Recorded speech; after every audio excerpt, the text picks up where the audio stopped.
आणि आता बातमी आहे ईव्हीएम संदर्भातली। ईव्हीएम खरंच हॅक होऊ शकतं का असं आम्ही विचारण्याचं कारण म्हणजे अमेरिकेच्या नॅशनल इंटेलिजन्सच्या संचालिका तुलसी गबाड यांनी ईव्हीएम मशीन हॅक करून निवडणुकीचा निकाल फिरवता येऊ शकतो असा दावा केलाय। यानंतर ईव्हीएम संदर्भात पुन्हा एकदा मोठा संभ्रम निर्माण झालाय।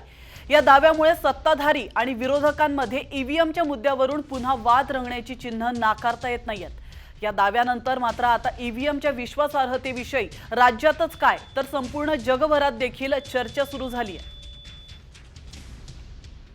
अमेरिकेतच नाही तर इतर अनेक युरोपियन आणि जगभरामधल्या अनेक देशांमध्ये जे प्रगत देश आहेत त्या देशांमध्ये देखील ईव्हीएमच्या संदर्भामध्ये गंभीर स्वरूपाचे काही संशय आणि काही तथ्य हे त्यांच्या हाती लागलेले आहेत। मात्र निवडणूक आयोग अजिबात कुठल्याच विषयावर बोलत नाही।